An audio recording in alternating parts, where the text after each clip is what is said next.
Stefano here, Simon, myself. We are from Italian Angels for Growth. It's a business angels network club. We're going to speak to you about the angel investments. We've divided the hour here with yourselves. Stefano will be speaking about our association, about what we do, how we do it, and before Stefano starts, I'll speak to you with the next 15-20 minutes about angel investing in general, rather than the specifics of Italian Angels for Growth, which is the organization we both work in. So the first message I give to most entrepreneurs who are starting up a business: money is easily available. There is a lot of money in the market.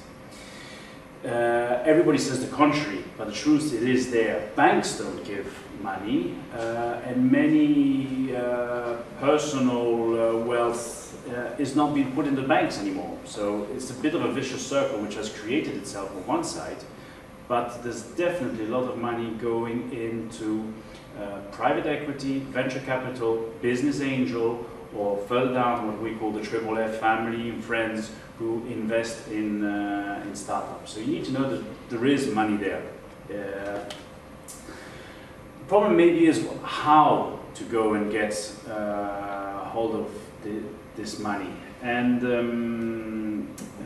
we know that from the banks, okay, it's very difficult, or you need already a different structure. Then you have family, friends, and I would say that's the primary route to go.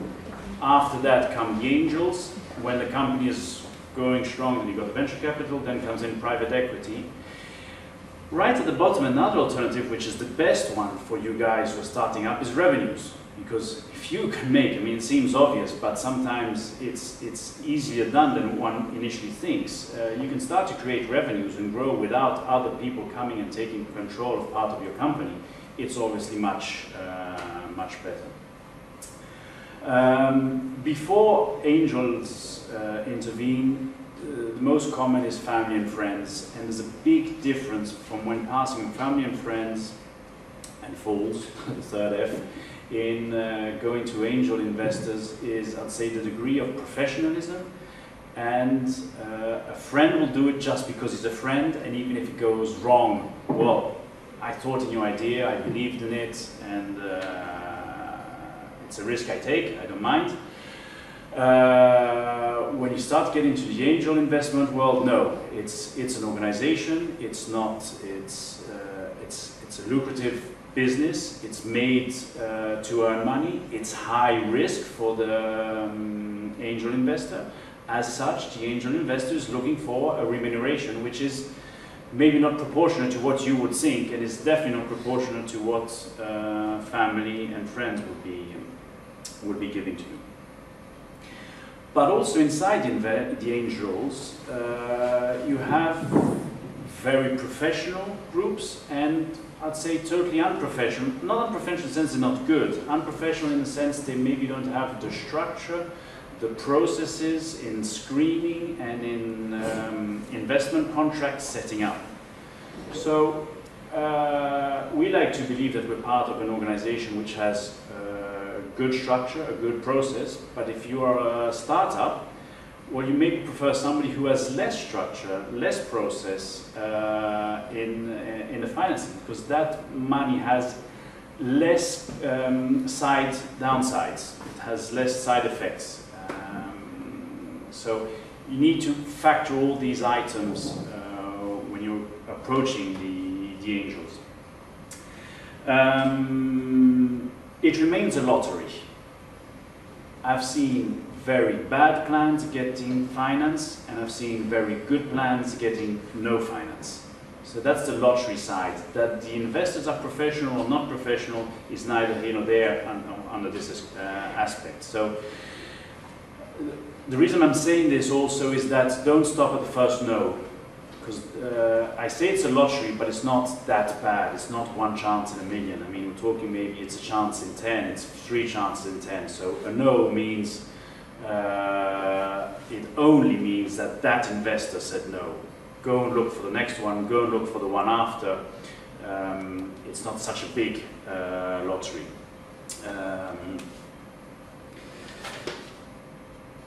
On average, 9 startups out of 10 fail. And as professionals, we believe that we'll get 5 not too bad. In the sense, we'll write off on 5. And 3, it will be okay, maybe get back the money we invested, and 2 are the real good investments. So that's where you also need to understand where the angels are, where they're coming from, and this is the risk of the money that they're putting in the organization. Because on paper, they're all perfect plans. They're all nice. In all 10 we've invested in all 10 we believe they're going to grow well. But facts prove us wrong, at least on 5. You need to understand also which type of investor and who this investor in front of you is when you are in the fundraising process. And a recent example here in Milan with some friends here, presenting a business plan on car repairs. We were 6 investors in the room. And once the entrepreneurs had left, we were analyzing the plan, and one guy said, well, I have an Audi, I don't really would make use of the service. The other guy, I have a Mercedes, we wouldn't make use of the service. And it was a no-go from the investor's point of view.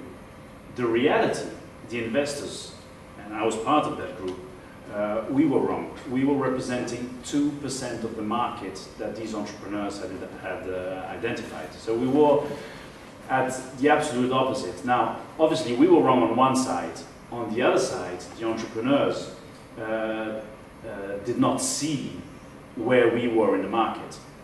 And this mistake of thinking that you are the market, we all do. Entrepreneurs do it, investors do it. It's a mistake, but we all do it. Hence, the definition of the market should never be what you think it is, but it needs to be substantiated by facts. But you also need to communicate these underlying facts so that who's in front of you understands where you're going. This is a bit against the reason we are here today, but a fundamental item for startups is line up as many investors as you can. You don't, I've got a friend, he's in that organization, and I know he will help me, and I follow that organization. Or I just know that organization and I'll go after that organization. That's the wrong, basically the wrong way. You have 5, 6, 8, 9, 10 organizations or investors lined up. You create a market, you start talking about one on valuation, one will say it's too low, one will maybe agree to the valuation. You use the agreement of the valuation of one association to speak to the other one. Someone will force you some terms which you don't like, some other will not force you on those terms, and you can use this. You'll create momentum. It's not nice to say this, but looking for investors is selling a bit of your company. But selling a bit of your company is selling a product like any other product that you sell. So there needs to be a market out there. You need to create that market for this new product, which is part of your company.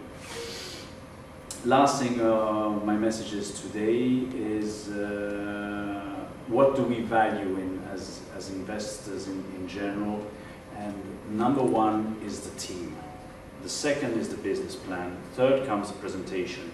And last is the idea. Many entrepreneurs come to us and say, we've got this brilliant idea.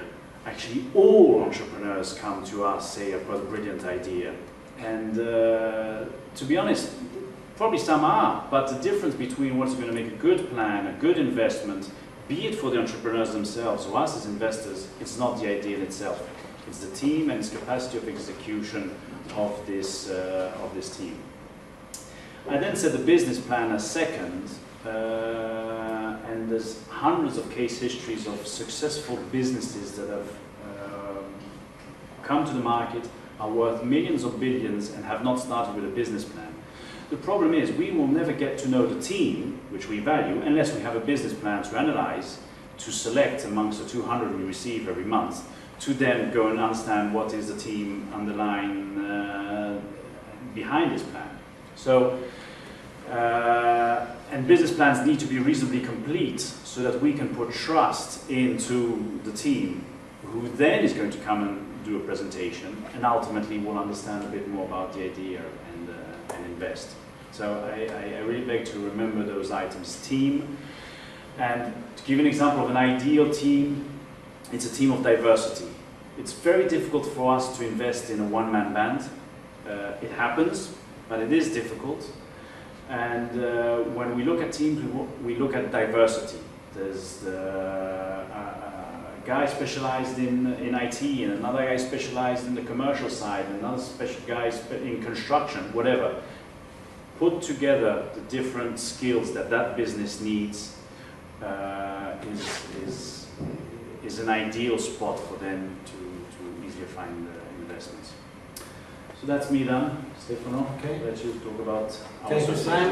Simon. 2 words about me. I'm Stefano Papini. I have spent my years working mainly in management consulting.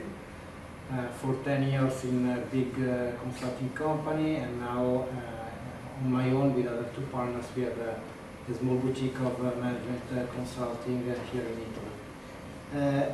Apart from that, I started my professional experience in a startup. It was 1999, and it lasted 2 years. I mean, it was when there was the boom of the new economy, but then there was the boom of fame. And now I think after about 15 years we are in a time that there is a real change in that. There are a lot of startups, and I can see here, I mean, there is the same level of interest and of, how can I say, very good moment to create startups. I would like to describe to you our association. I mean, Italian Angels for Growth. We are a group of angel investors, of individuals. We are about 120 investors, and me and Simon are 2 of these 120. So we invest our money in startups. The difference between the other angels, normally there are angels that invest by their own. We operate in a different way, because we have a very structured process of screening of business plans. So we normally, let's say, receive around 500 business plans per year. And out of these 500, let's say if we receive 200, normally 50 business plans go in the screening process, and 6 out of 200 get their financing. So it's not so easy to get the financing, but as Simon was saying before, there is a very good ecosystem in this moment to find your money for a good initiative. How we operate, I mean, we have some values that in our association. The first one is the global vision. I think most of you have a startup if you are here, but I hope that your focus is global. So global vision is the first of our value, because we believe that it's good to, I mean, you can create a startup anywhere at this time, but it's important that if you create in Italy, this startup has a broader vision. I mean, you can, it's not hard to find a big market looking only at the Italian market. So it's important that you start maybe your pilot in the market, but you have a broader business plan that could cover more markets.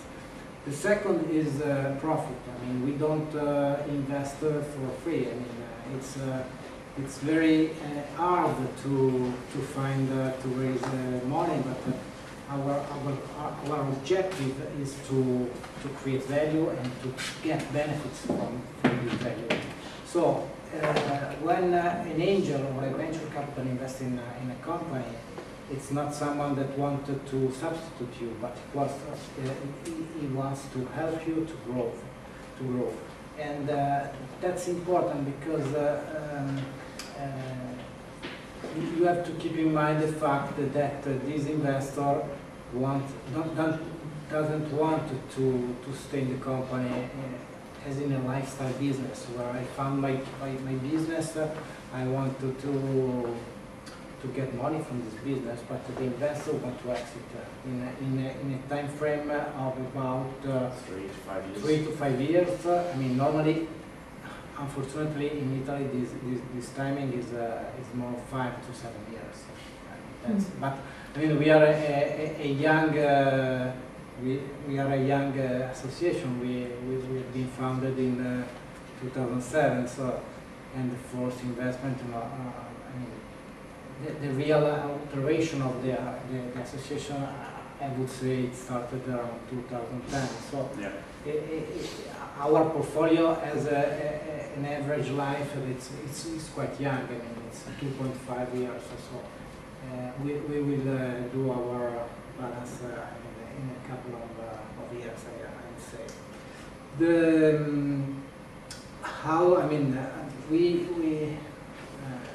Our investment scope, we don't have any preclusion for any sector, so we have made several investments in different sectors. I mean, I know there are some venture capital that really specialize on some sectors, but we don't have any preclusion. We invested in medical, we invested in digital, internet, digital companies, the ICT, biotech, I mean, several kind of investments. And I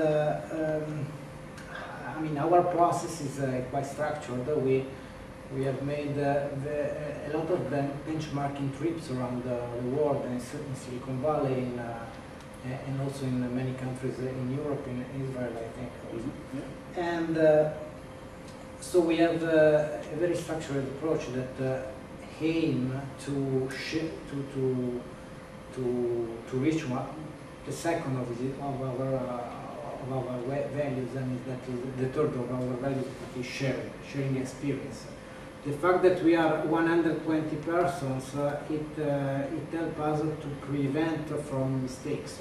As Simon was saying, 1 out of 10 startups have success. So it's important to be ready to discuss and to share experience with other people that you trust. And this is our values, I think. That is a value for us as investors, because we don't decide only by ourselves. Of course, the investment is made by our own, but the decision is shared with other people. And it's a value thing also for startup, because the fact that you don't have only one person in your company, of course you will have our one interface. I mean, you will. We call him as a champion of the initiative, and I know Cerca Officina know the process very well, because they presented themselves in IAG, and they are closing the first round. But you have access to a pool of people with different experience. So we have people from around 30 to 70 years. With different, coming from different sectors, with different backgrounds. So this is, with a very strong networks of experience. And so just to make a quick example here, an investment we've just done within the groups of shareholders who have entered this investment, there is an investor who has a company specialized in digital marketing, and he's brought something in. There's a guy coming from a software company who has brought other resources in. call it advisory. It's not, these people don't become executive in the company, but they are also a point of call for weekly, monthly, or spot. In the 115 partners we are, there's everybody from every sector. Sorry, Stefano. Yeah, thank you. And 2 words about our process. I mean, you have to keep in mind if you present your business plan in IAG, it takes, I mean, let's say minimum 3 to 4 months to get the money. So when you are, that's an important thing that I always say to people like you, that if you want to have a fundraising process, start from the beginning to think about that. Because it's a long process, because you have to prepare the pitch. I mean, we have a process that when you submit your business plan, you are selected with minimum criteria, and if you have access to a screening, let's say, a screening process. The screening process is activated with a group of people. I mean, out of the 120 people of IAG, some of them say that they are interested in your business plan.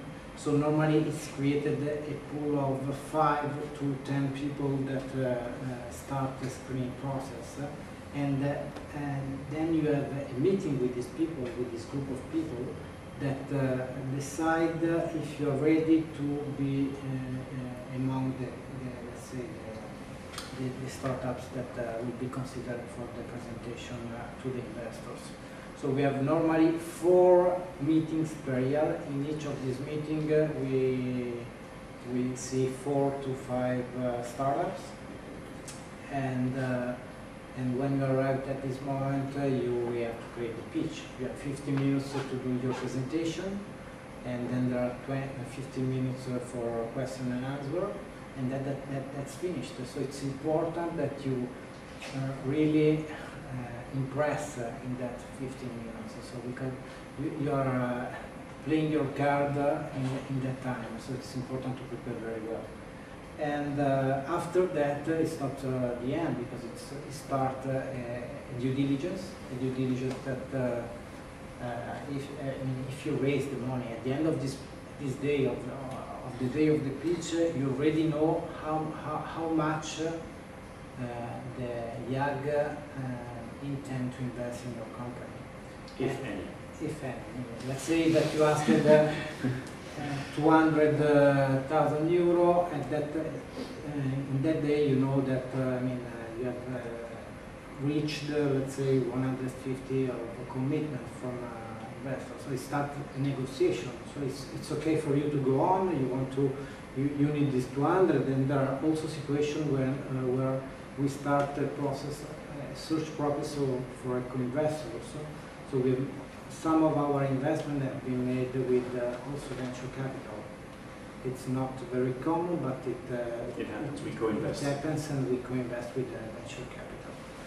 And then there is this due diligence process that normally takes 2 or 3 months. That is a business due diligence. But the business due diligence, it's only to verify that that you are not saying bullshit. Your plan is real because you tested on the market, and so normally it goes well. Then there is also fiscal due diligence. That is also easy because if the startup is quite new, there is not a lot of history to analyze. And the legal due diligence. The legal due diligence is where legal process may be the most difficult, not only for the due diligence, but because you started to create your investment term sheet.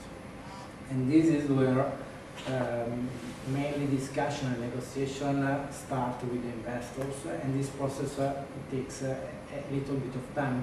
So it's important that you, if you wanted to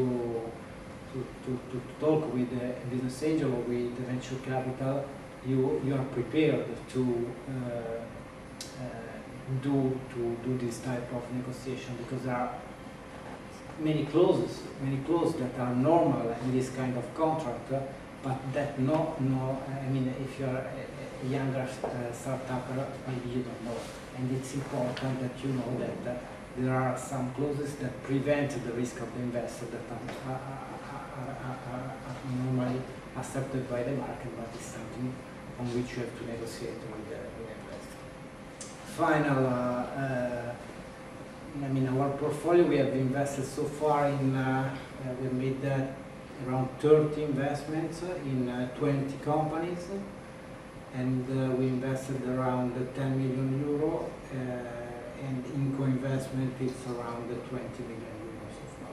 So that's our portfolio is you can find it on our website. And yeah, we've got a brand new website since last week, so and proud of it. Good to see it. Any question of any type, I mean, we are here. Yeah. Actually, two. Yeah. Firstly, you talked about the process in the beginning, like AAA, business angel.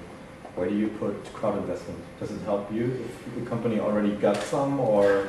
Crowd investment, we still need to understand it. In many countries, it's not legally yet well defined.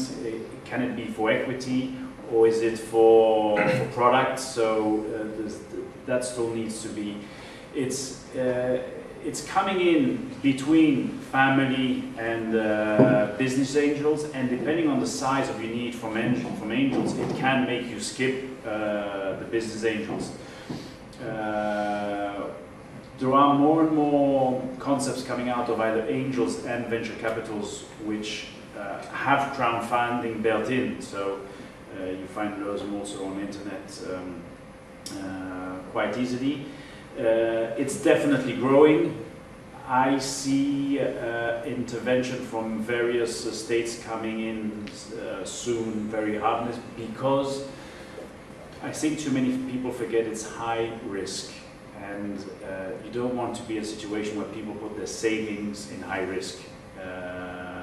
Angel investing or investing in startups, I believe is not for savings money. There's a risk which needs to be understood, and too often this risk is not shown. So I'm not sure crowdfunding has such a success in the sense of equity. Crowdfunding that your first products are sold, like Indiegogo is doing, I find is brilliant and has plenty of room to help companies start up. You have the same question? Yes. Yeah. When talking about the business plan, I mean, you mentioned valuation, you mentioned the team. What are other important criteria for you which should definitely be in there? In the business plan? Yes. Well, the business plan is a You list of at always least do that 10, from 12, yeah. I mean, the idea, the market, the financials, the assumptions. I love a slide or 2 pages on the assumptions which have been made so that one can understand which are the assumptions and what they have made, because based just on that. Financials detailed. I mean, the valuation itself is not actually even part of the business plan, it might be part of the presentation. Another thing is discounted cash flow is not a way in which startups get valued, so it's an excellent tool, it needs to be used by one, but not for angel investing. There's a few lists available on the internet. There is the Bocconi index of what a business plan is, which I find is very good. There's Simmons, who's got a very nice index of 10 points. That's it. Yeah, I would add maybe two points. I mean, maybe the scalability is very important. Your business plan needed to demonstrate the fact that you can start from some point, but you can reach a very big market, and that's also the valuation of the market. It's a good thing to understand. If you invest in a market that has a potential not so big, it's very hard to go on in the startup ecosystem. It's very hard then to get a funding, another round around A or around B, because you need money to grow, and that's important. The second maybe is the fact that apart from the numbers, that when you create a business plan from scratch, you can put any numbers. Of course, you can make some market resource, but it's important that you have a lean approach, and you you can really test some situation. And I mean, saying that maybe with the pilot you have demonstrated that you are able to create a kind of revenue. I like, for example, the approach of Cerco Officina that really started with the website and with a pilot in Milan, and demonstrate that it's able to get money from clients. And another example is to maybe have a partnership with some big player, or with some, so maybe a contract or also a partner or something is something that really evaluate, give you some points more for the evaluation of your business plan. Thank you. Any other questions? Lunchtime, is it? I have a question about the management of the company which you invest. What is the IAG role in the companies, in the day-to-day operation? Well, we usually enter at an official way at board level. And that's not always true 100%. So then you have some of us which require at least 4 board meetings a year, sometimes 6. I'd say that's the structural part. The non-structural part is we are a group of persons. You get introduced, you get to know us, and we become weekly contact, monthly contacts, but usually more from yourselves who come to us and say, listen, or Stefano works in a company which looks after strategy, for instance, so I need to think about this part of the strategy, and I know Stefano has got a specialization in that, and I'll just go and ask him. And since he's an investor and he knows it's a startup, it's free advice basically. For example, if you have to sign a partnership, a relevant partnership, and you need some support. Yes. Yeah. Within our group there are a couple of lawyers, within our group there are accountants, within our group there are entrepreneurs, within our group there are managers, there's people who have worked in eBay, people who have come out of Vodafone.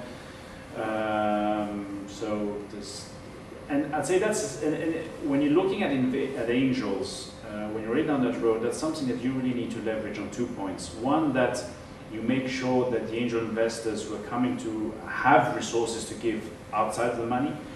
2, that they really give it, because they all say that there are extra resources. I would, if I were you, even contractualize it, because that is going to help the startup. Thanks. Okay. I'd say everybody's definitely feeling for some lunch now. So. Okay. Thanks.